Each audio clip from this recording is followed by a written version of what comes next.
Ribby's trying to scoot in there alone. It pinballs to the crease. Score!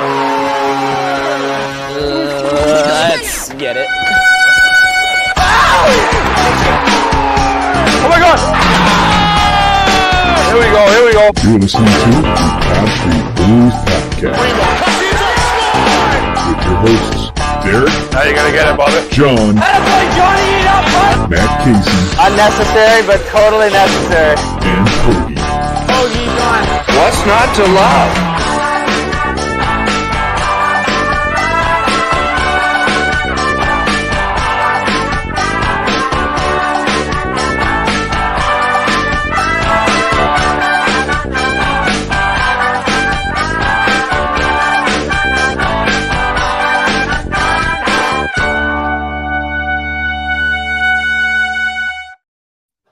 Hey everybody, welcome to Pod Street Bullies. It is John kind of taking over the hosting for my boy Derek, who is doing dad things, and I am here with only one Matt, my least favorite Matt.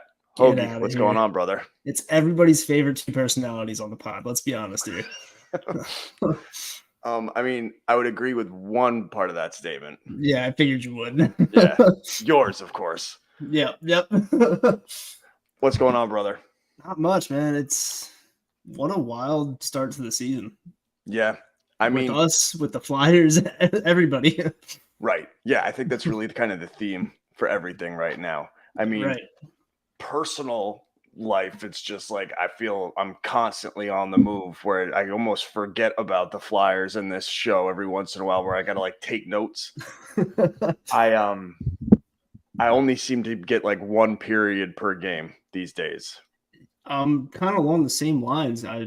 Past couple of games, I'm just like, oh boy, like I can't keep up. You know, with moving and stuff, it's like I'll put the game on and just forget about it because it's just background noise at that point. Well, I've reached the point too, and I never thought I'd say this, where like I almost wish we were in the Atlantic Division and had a 7:30 start as opposed to the 7 o'clock. Right. 7 o'clock just isn't working to have, just a weird spot. Yeah, well, the kids are still up. Reagan would love to watch the game. Laney will beat me if, I put it on. It's not time yet. 7:30, even if I get home from the gym at like 8:45, I catch at least like a full period. Right. Yep. That's how it was the other night. That's just how it's been going. We haven't been missing much, though. No, we haven't. No, I mean, that game against Minnesota, which was essentially a week ago from today, we beat them 6-2. I think, similar to the beginning of last season, we're kind of riding high. It was like, wow, look at this. Look how much better we're playing. You have to remember that Minnesota was dealing with some injuries. They were a bit of a mess. But right after that, holy smokes, against Anaheim. Talk about a drubbing. Yeah, no kidding. Let's also state the fact that Minnesota, I think, has the most amount of goals against with 4. So, like, that was kind of like a given in that game to score 4 or more. Right. So, like, we kind of handed it to them where we should have. Right. But talking about another rebuilding team against the Ducks, like, I thought that would have been like a semi-competitive, weird outcome but like Anaheim just.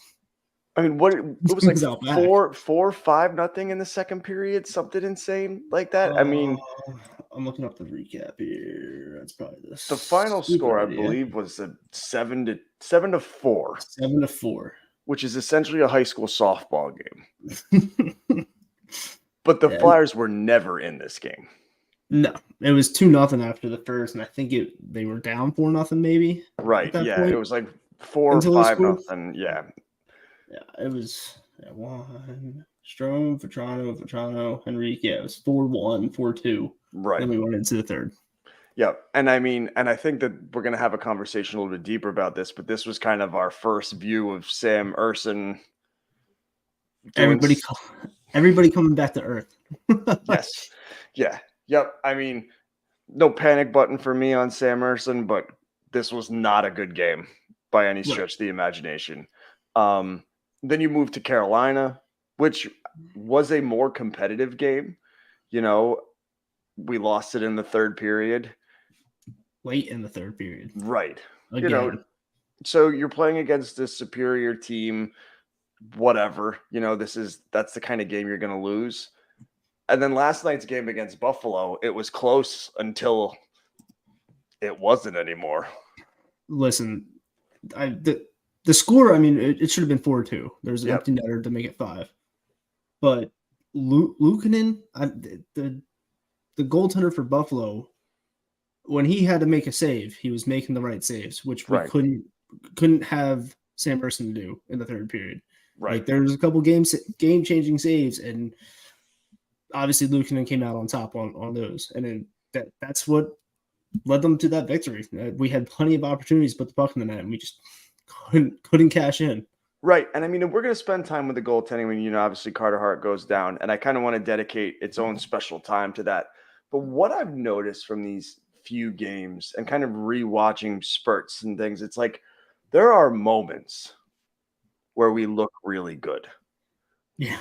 There's like one offensive rush or like one defensive stand where it's like it looks like we've got it together.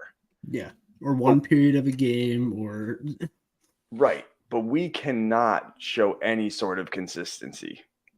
Yeah, it's very frustrating to watch, and it's literally, everybody coming back down to earth because like we had that hot start, we were undefeated at home for a little bit, and now we're on the tail end of losing 3 in a row at home. Right. Like everybody was riding that roller coaster of being up high, and now we're coming back down. And it is interesting too, though, because it's like the thing that the Flyers are kind of hanging their hat on is it's like, well, we're going to be tough to play against. We're going to be competitive, right? Are you seeing that right now? Yes and no. Okay. Yes, because the hits are there. They're being physical. They're making the plays along the boards. But I think it was Martinez said this the other day on Flyers Daily. Yeah, they're leading in the hits column, but that's usually relevant to the puck possession time. It means they don't have the puck and they're getting slaughtered. And that was the first time I really ever heard somebody say that way. And I was like, wow, that kind of makes sense. Like, yeah, we're hitting everybody, but we don't have any puck control and we're not taking over games that way. Right. I mean, it makes a ton of sense. You wouldn't be hitting people if you had the puck. Right. And I think like you have to keep in mind that this is just not an incredibly skilled team. Yes, we're still missing that firepower. Right. Well, you have a lot of young kids still trying to figure it out. You have Sean Couturier still trying to figure it out in his own way. Atkinson figuring it out in his own way. And again, there's spurts where it looks like they've got it figured out. Would you have guessed that our best line is our second line with Bobby Brink, Farabee, and Cates? No. Like it's a lights out second line. I love it. The chemistry between Farabee and Brink is just unbelievable. I can get used to hearing those two names just passing back and forth and scoring. Right. And Farabee's looked good. I mean, Farabee has looked very good. And that was my player to watch when we started the season. I was like, I think he should have this bounce back season. We need him to have this bounce back season. And he's proven it to be worth the wait. Right. And I think too, like when you look at it that way and keep that long view, it's like there are still positives to take away from this. Like if the Flyers are going to be good down the road, they need guys like Farabee to get it together, right? They need guys like Brink to stand up. Yeah. They need Cates to kind of outplay what his role really should be. Right. And I think Cates playing the way he is just further proves that we kind of have another Couturier in the wings for when Couturier is kind of banged up and not playing those first line minutes anymore. Right. And what do you think about Couturier and Atkinson? How have you felt about their play? Couturier is kind of not there on the ice. Okay. I feel like I don't hear his name called out that much. I feel like he's not making crazy plays. Whereas Atkinson, like, he's second on the team in points and he's playing really well. He's scoring the puck like no other. Like, I don't know. I maybe that's just Couturier playing his defensive role more often. Right. And not jumping up into the play and not being involved like that. But I don't know. I'd like to see a little bit more offensive power from Couturier. Well, and you also wonder too, like if he really has the ability to carry a line. Right. I mean, and this is a team that's pretty devoid of talent, where it's like he kind of needs to be the guy to carry a line. And I don't think that's anything against him if he's more of Right. like the secondary option on a line of a good team. But like right now, we need him to be Right. the producer. And keep in mind that this guy hasn't played in quite some time. And it's like not hearing his name obviously is concerning, but also like not hearing his name isn't concerning too, where it's like at least there's one aspect of his game that like we still feel pretty good on. I mean, we're spending a ton of money on a player with that aspect. But yeah, I agree with you. It does seem like Atkinson has gotten it back much faster than Couturier has, which I also think like should have been expected. Yeah, absolutely. How do you feel about Tippett? I mean, it's not really the start that I've wanted. Right. I mean, what is it numbers? He had a goal yesterday. He's got 2 goals and 4 assists. Yeah. And that's playing on a line with Couturier and Atkinson. Right. I was on the opposite. I thought that he was going to come out of the gate hot. Mm-hmm. It's still incredibly early, and I think that I think we talked about this where it was like last year he was forced to kind of be a primary scorer, where it's like this year maybe he feels like he doesn't have to be. I mean, that makes sense. That makes sense with the addition of, or not even the addition, but just the coming back of Atkinson, where he's scoring on the line. But sure, I would still love to see that wealth spread throughout the line. Yeah, I mean, at least he's not Morgan Frost. Oh, well, I'm so tired of that. Again, it's early, and I think like how many games are we into the season right now? 10 games. 10 games. Like, give me till 20 before I really start to assess, these guys and how they're playing and whether Owen Tippett is meeting expectations or Morgan Frost is meeting expectations. But it's not encouraging, right? These were the two guys that you were really counting on continuing to take the next step. I mean, Owen Tippett, what do you have? 30 goals last year? Something? No, not 30. Close to it. Whatever. I'm rounding up. I think Konechny was the only one that hit 30. All right. Well, let's go. Let's just say close. 26 without 20s. looking up. Yeah. Where it was like he seemed like he'd be a 30-goal scorer. I still think it was mixed messages with Morgan Frost. I mean, some people were higher on him than others, where it was he performed really well the last 40-something games of the season. But at that point, what did it really matter? And yeah, who are you really playing against? Some of the competition's not right. They were locked in at where they were. Right. But I don't know about you. Like, I'm much more invested in Tippett than I am Frost. At this point, yes. And I can confidently say that I've always been on the fence with Frost. Right. And I've always kind of jumped back and forth. Oh, he's doing what he's supposed to be doing. Oh, no, I don't care anymore. Now I'm at this point, if he doesn't work out, he doesn't work out. He's still right. a good trade chip. Someone will take him and make him a project, I'm sure. Sure. But I just don't think he meshes with the Tortorella regime and coaching aspect. Well, and the thing is, it's like, what is he? Like for Owen Tippett, if he hits, right, he's a scoring winger, right? Mm-hmm. He is going to provide you goals. Morgan Frost, as an effective player, I don't know what that is right now. It fluctuates all the time. Right. He's either a scoring machine or he's killing it on defense and playing the penalty kill very well. He's just right in the middle and doesn't do anything. Right. He just doesn't know how to make up his mind half the time. And that 2C is his for the taking. Like John Tortorella. We've said this the past 4 seasons. Right. Well, at one point, it was the 3C, but still. But John Tortorella would love it. Would love nothing more than to be able to say, all right, Kate, you go down to the third line. Right. Right. Because that is where he belongs. But it's just, I don't know. I mean, Morgan Frost, I just think he's already kind of in that John Tortorella doghouse where it's like he has no problem scratching this guy. Right. Yeah. And I mean, it proves the case. He had no problem scratching him. He Right. literally just said he needs to be better. Right. And obviously, like that's what, the first 3 games, and then obviously he wasn't doing something in practice, right? Where Tortorella just didn't want to even give him a look. Like, Right. I used to coach, like I get that. Like, obviously it was like middle school, I kind of had to play everybody, but like Right.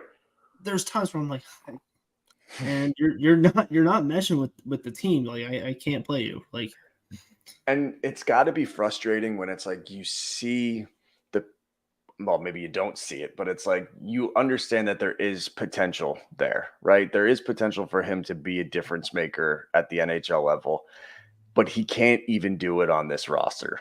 right. It's A like rebuilding roster. It's pretty sad that he can't step up and be something.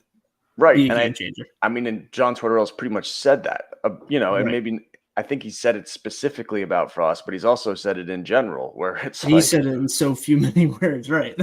right, where it's just like the spots are there, like the opportunities are there. You I got to mean, go out and get them. right. And you're seeing it with a lot of these guys, like the Cates, the Forsters, the Brinks. Like, Yeah, they're proven that's their spot. Like, it's their spot to lose too. Like, if right. they're not keeping up to par with Tortorella, they're either going back down or they're getting scratched. I mean, Andre's already back down to the AHL. He should have never been on the team to start this season, though. Yeah, I mean, well, that was a conversation for a different day. right. I mean, and I think that day's passed. But well, Risto hurt himself again. So I have been really impressed with Bobby Brink, though. yes, Um, I'm so glad it's sticking for him. And he's such a smart player. Like, Yeah. that's the one, like his feel on the ice, like his just understanding of the game is something you can't teach. You could just tell that it's natural. It's just there. Yeah. And, Yeah. and it's scary how he makes everybody on the ice with him better. Yep. Like, he's not the most skilled guy, but like you said, he has that hockey IQ and that sense of just knowing where to be and knowing where his teammates are going to be. Right. And it's a game changer, honestly. Right. And obviously it's his rookie season. Like, he's still figuring out the NHL pace of play, but when he's clicking and his line mates are clicking, they're shutting it down and scoring goals, and scoring really good goals too. Right. And he's just somebody where it's like, eventually the points will come. Like, if he can stay healthy, and it's just one of those things where it's like he has it all good up in the head, where I think, and he does have enough skill where it's like eventually that'll all work out. I mean, I loved seeing him score his first goal. And then he got a second the same game. Yeah. That's such a cool feeling. But his reaction, though, did you see the reaction to his first goal? I mean, he looked like someone who just got laid for the first time. Right. I mean, it's his first NHL goal. It's pretty equivalent. He was just all smiles. Yeah. Speaking of people trying to crack the goal column, Tyson Forster's killing me, dude. Yeah. He's unleashing the puck, and he's snake bitten right now. I just want him to finally rip one of his shots and score. But last night he had so many chances, and you can tell he's getting really frustrated with himself. Well, yeah, I mean, and it's like it's hard to get out of that once that happens. Yeah, once you're in your head, it can be all over. It's scary. But he's also the kind of player that once he gets one, he's on a roll. Right. Yep. Right. And I'm willing to be patient with that stuff. Like, you kind of have to be. But like, right, exactly. He's taking the opportunities, right? He's not, I don't think he's like shying away from them. He's not second guessing it, from what I can tell. Like, he's fully just ripping shots. Right. And I mean, like, that's all you can do, I guess, until you finally sink one. Right. And part of it, I think this is where I'm coming from, is he's on a line with Travis Konechny, who's leading leading the team in goals.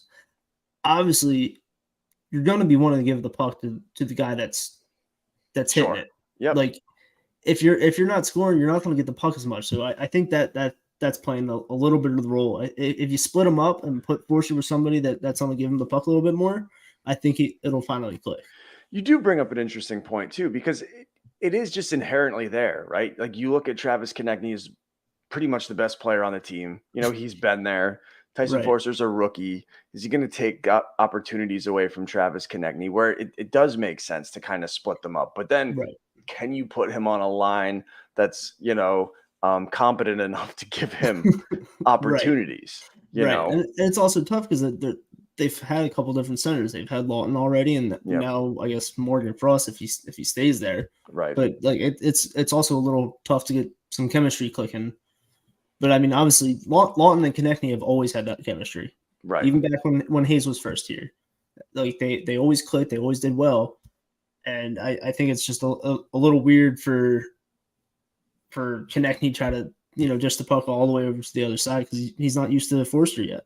Right. And obviously it's a small sample size. 10 games in, it'll happen. And when you're scoring the goals, guess what? You're going to shoot the puck. Yeah, you're going to want to shoot more. Right. So I think we do have to kind of get into the goalie talk because yesterday against Buffalo, Carter Hart gets hurt. We don't know the severity of it as of right now. We do know that Cal Peterson's been called up. God help us.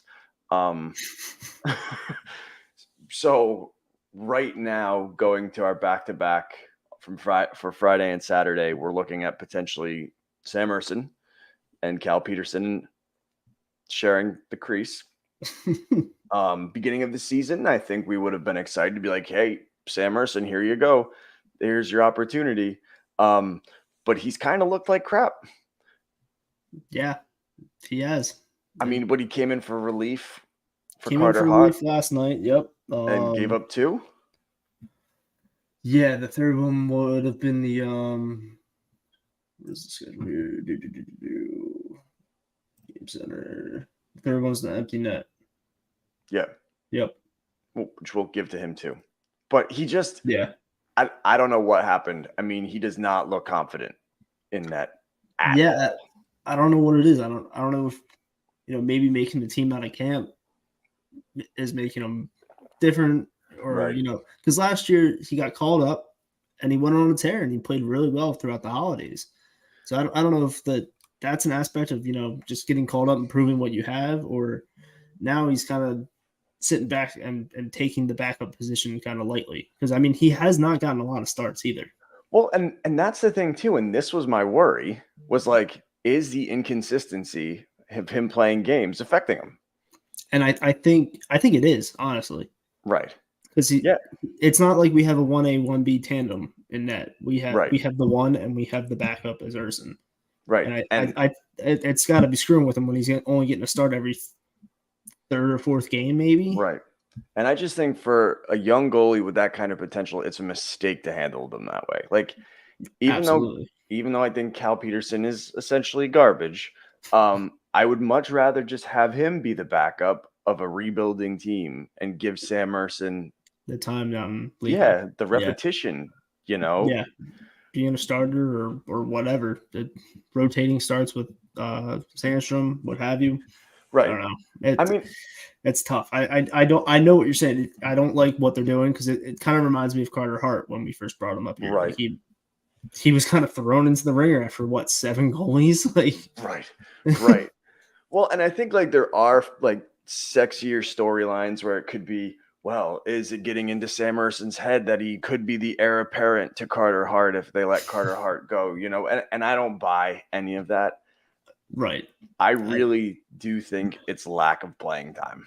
It really has to be because, I mean, last year when he went on that tear, he was starting all those games. Right. It's not like he was getting a start every couple. He was starting all those games, and you saw how well he really did play. He was all over the puck. And these were top tier teams in the NHL that he was shutting down. Right. These I know they're throwing them kind of like the apples with the easy teams of the league, and he's just not living up to par against them, which is not a good sign. And you would imagine too that you do get into your head when it comes to I don't get many opportunities. This is a game where I'm getting an opportunity. I need to play well. Right. It starts screwing with you. Trust me. Right. I mean, and he's still a young goalie. Yeah, he really is, and he's still learning the NHL as well. So obviously, he's not fully ready for whatever was thrown his way as a backup. Right. Maybe it'd be better if he was a 1B, but Right. I don't think Tortorella is a huge fan of the 1A 1B scenario. He likes his bona fide starter. And you have to start Carter Hart. Right. Yeah, I mean, he is the starting goalie. I think it's an insult to him to say that Urson's the 1B. Right. Oh, no, it definitely is. I mean, back when it was Hart and Elliott, like, yeah, that was a 1A 1B because he had the veteran presence and Right. Hart's still learning. But like Hart's not that much older than Urson. Right. And, like, Right. you have to give him that confidence of being the starter. Right. So let's just play the game that Carter Hart, let's just say he's not available for the next 2 games. Right? I mean, would you say Urson gets to start against Buffalo, little redemption? Yeah. And then give Peterson against his old team with the Kings? I would do that. Absolutely. Right? I mean, you do have to split the games. Like, they're back-to-back. You're not going to give Urson both of them. No. But what will be interesting is next week is the West Coast swing. right. So There's a week of me not watching the games again. not the same thing. And they're 10:30 starts. They're not even 10s. At least it's better than that 11 o'clock thing, whatever the heck that was. Oh yeah, that's what they did have, right? Vegas, yeah. 11 o'clock. Get out of town. I think one of these was 11 o'clock at one point, but they must have, I don't know. I was like, I am not watching any of these. Yeah, it's 10:30 in San Jose, 10 o'clock against Anaheim, and 10:30 against LA. I mean, at least with the Anaheim Los Angeles, it's Friday, Saturday, but Right. still. I'm still not staying up that late to watch a hockey game. Probably not. I probably will not be doing that. I will be in PA doing things. But like, let's push it past this weekend and say Carter Hart doesn't attend the West Coast trip. Again, this is just for conversation's sake. We have no information that says anything that this is a major injury. We're just finding something to talk about, right? What are your thoughts on kind of distribution? Do you feel like it's Urson for 2? Urson is the 1A. Cal Peterson have fun playing Sudoku on the bench. Like, what are your thoughts here? Trying to see. Didn't Urson play against the Ducks last week? Yes, that's who he got housed against. Yeah, housed. Yeah, absolutely. I would say give Urson San Jose and Anaheim, and then give Peterson the Kings again. Yeah, except that the Kings are the better team.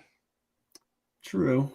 Right? I mean, not according to points right now, but they're the better team. Where, like, I want Sam Urson to play against the better teams. So, like, you have to split up the Ducks and the Kings because it's back-to-back. That's another back-to-back, right?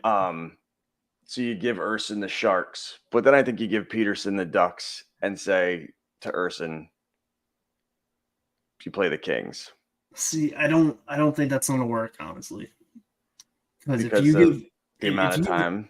amount of time in between games, I just don't think that's going to, because you go from Tuesday to not play until Saturday for Sure. Urson.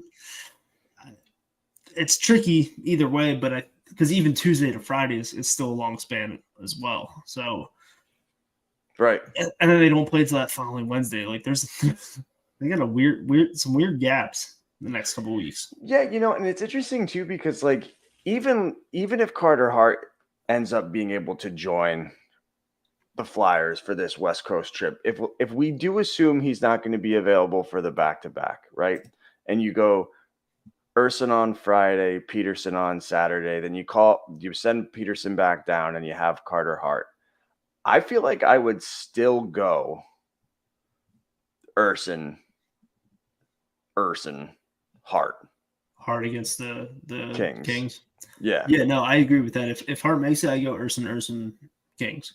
Because then you give Urson 2 games not back to back, but 2 consecutive starts against not incredibly great teams. You give Hart a little bit more time to rest, and then it's like, okay, it's time to get back in against the Kings. Yeah, I get that, but I wouldn't mind seeing Hart a little earlier as well. Sure. I guess I'm just trying to get only Urson right. Only if he's 100%. Right. Is what I'm saying for Hart. if he's 100% and he can go, I would like to see him in one of the in that first game, that Tuesday game against San Jose. Yeah. But if he's not ready, then give Urson Tuesday, Friday, and then Hardaway with the Kings. I agree with you there. I just feel like I'm unreasonably focused on trying to get Sam Urson to show us what he had last season. Right. You know, like I think it's going to take some time, honestly. Yeah, I've just convinced myself that this team is moving on from Carter Hart. You know, like a lot of people have. Honestly. So it's to the point where I'm like, okay, well then, Jesus, Sam Merson, you better step your game up because right, it ain't gonna work unless he'll get kicked somewhere else. Honestly, right? Yeah. So, yeah, that's a tough look, honestly. But I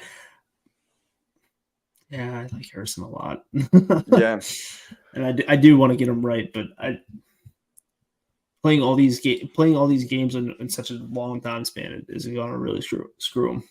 Right. So, I mean, we've talked about the goalies, we've talked about the forwards. The one area we haven't really talked about, and like essentially it's team defense, but we don't really talk about the defensemen at all. Right. Is that just because there's not much to talk about? Yes and no. I mean, everybody keeps talking about our boy Travis Sanheim putting on 25 pounds in the offseason. Right. I mean, it obviously has showed. He has a goal and 9 assists. Like he's obviously our best defenseman. Right. You know, like he is taking this contract seriously and kind of stepping up to be that number one defenseman, which I'm so ecstatic to see because I was so afraid that he was just going to kind of like slip off in the shadows after getting paid. Right. But I mean, he's been playing really well.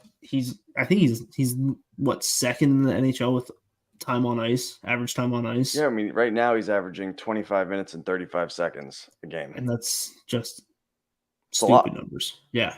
Yeah, it's almost Provorov territory. Provorov is playing like 24 sometimes. Yeah. Like, I mean, the thing is too is it's like I haven't really been upset with the defensemen. Like they are what they are. Yeah, but like I've been impressed enough with Walker. I'll let you go on with that. You can go with that one. It's those shorthanded goals, right? But it's like he's competent. He's playing well, right? And I think like the big saying with defensemen is when you're not hearing their name, that's a good thing, right? Typically, but we do hear his name, like in a good way. I just think that he's been a positive addition to someone who I think was more of a throw-in that trade, right? And no one knew who or what Sean Walker. I still call him Matt. Not Texas. Right. He has been a very surprising factor to the defense because no one knew what he was going to bring. Right. To our blue line. Right. I appreciate what he's bringing to our blue line because he's below the offensive red line more often than not. Like I'm like, what are you doing all the way down there? Right. But he joins the rush. He skates the puck by himself sometimes, and he creates opportunities. And I do like to see what is he playing? Is he playing third pair? I don't even know what it is. I mean, I think it's second pair, but I might be wrong here. But he is averaging 20 minutes and 12 seconds of ice time, and that's a period a game. That's a lot of ice time. Yeah, I mean he's third on the team in defensive ice time. Defenseman ice time? I don't know. I'm making that up. Defensive, I don't know whatever. It's probably York's number 2. Yeah. York has 23 minutes and 35 seconds. Yep, and the only difference between him and Sanheim is tit for tat, like penalty kill and power play. Yeah, that's literally all that is. Yep. But like I've even been impressed enough with Zamula. Yes and no. He has his moments where he. You notice I said impressed enough, right? Yeah, I didn't say impressed. Listen, there's times where I'm like, just handle the puck, dude. Like he stick handles himself out of the play. And it's Yeah. always in the defensive end, and it just drives me insane. And he's kind of always on like the back end of a goal against, and it's kind of frustrating to see. Yeah. I guess I'm just looking at this defensive core as a sweat rag right now. It's not pretty, especially Right. on paper. Yeah, and also I did say he's always on the back end of a goal against, but he is a +6. So I mean, So there he's must doing be something something right. must be doing something right. I mean, he's standing on the ice. Right. Yeah. I don't know. I mean, my expectations were not high on this team. I think that they're starting to play like the team I was expecting. If we could do without the Anaheim kind of games, and more of the Carolina and even the Buffalo one to an extent. Like, I mean, listen, they end up losing by 3 goals, but it was really just 2, and their starting goalie got hurt, and the better goalie won. That's what it came down to with Buffalo. yeah. But I mean, hopefully they can turn it around. Like, they have Buffalo again. This is a team they can beat, right? Then they have LA, who is a difficult team. And coming off of back-to-back too. And then you go San Jose. And San Jose's hot garbage. Right. San Jose and Anaheim and LA. These are all teams that I think, 1, you'll be familiar with at that point, and 2, you should at least have a competitive game against. Yeah, and with some of these teams, it's the last time you're playing them too. Right. Like, get something out of it. Whoever makes the NHL schedules. I mean, whoever makes schedules in general. Right. And this is a weird schedule. Like, we usually don't do this West Coast swing this early. I'm so glad we are, but like. Right. Isn't it usually around New Year's? It's usually around like Christmas, New Year's, because that's when Matt Casey's favorite on ice feature at the Wells Fargo is playing. Was that Disney on Ice? Yeah. Yeah. Have you ever been to a Disney on Ice? Absolutely not. No, not even like as a kid or anything like that. No. I took the girls 2 years ago.